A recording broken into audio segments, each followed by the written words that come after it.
Indeed, this week the headlines are all about Ukraine, about wars, about defense, security, tariffs, trade wars, and rightly so, because indeed this is a crucial issue at a crucial moment in our European history.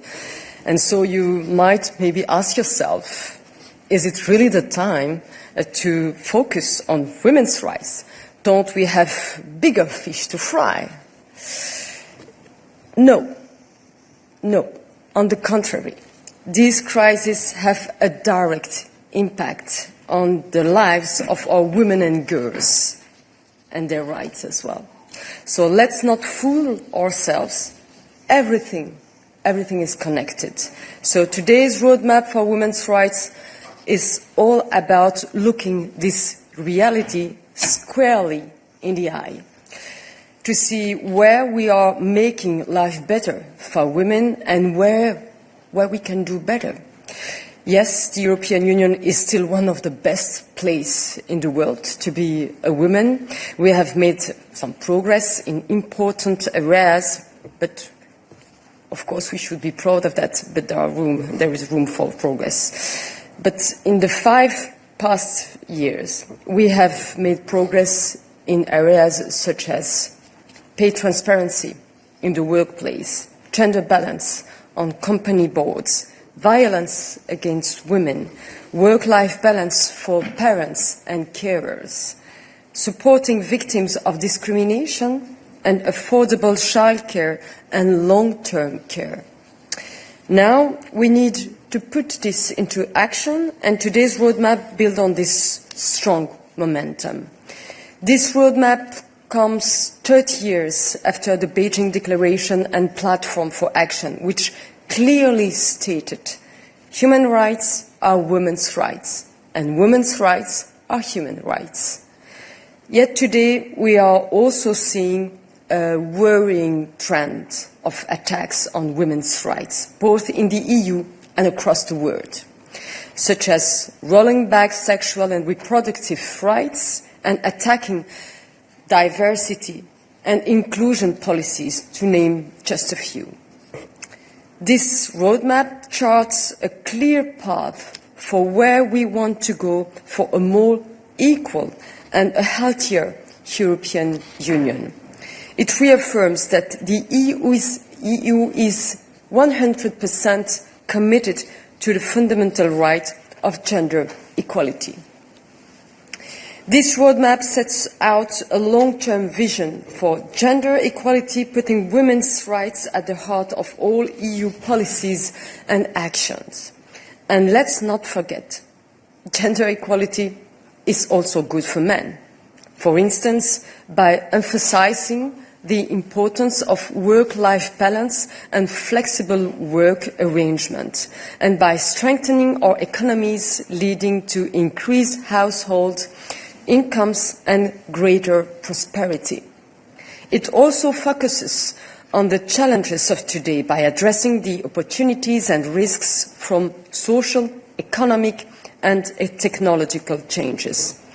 And it will serve as a basis for our upcoming gender equality strategy as well. The roadmap addresses 8 main women's rights principles, but I will focus only on 4 of them. First, gender-based violence. Why? Because in 2025, 1 in 3 women in the EU have experienced physical or sexual violence, and this is a poison, and it costs the EU 290 billion a year. It affects our competitiveness, our prosperity and limited budgets. Second, healthcare. Why? Because in 2025, women are still dying from conditions like heart attacks at a higher rate than men, and not because their bodies are weaker, but because medical research has historically prioritized men. This is not just a gap in science, it's a failure of equality in healthcare, and it is costing lives. Third, equal pay for women. Why? Because in 2025, women are still not paid the same as men for the same job. Women are paid an average 12% less per hour. This is slightly better than last year. We are slowly progressing, but it is still not right. And fourth, women in politics. Why? Because in 2025, again, there are only 28 women heads of state worldwide out of almost 200. And at this pace, it will take another 130 years to achieve gender balance at the top.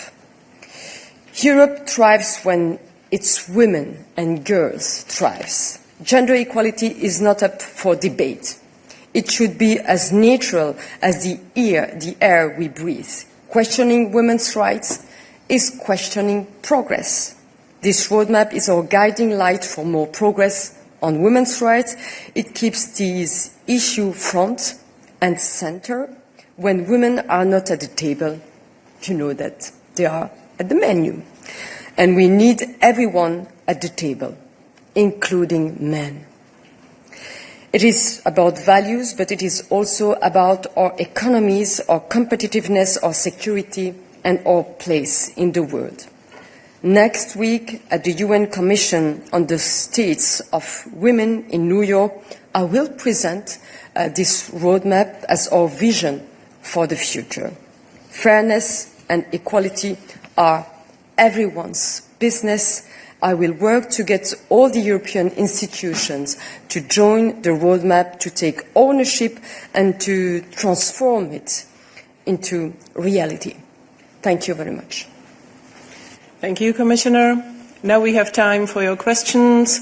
I would like to stress that we would like to stick to the topic of the press conference because it's definitely a topic that is worth it. So could you please introduce yourself, tell us for which media do you work, and we can open the floor for you.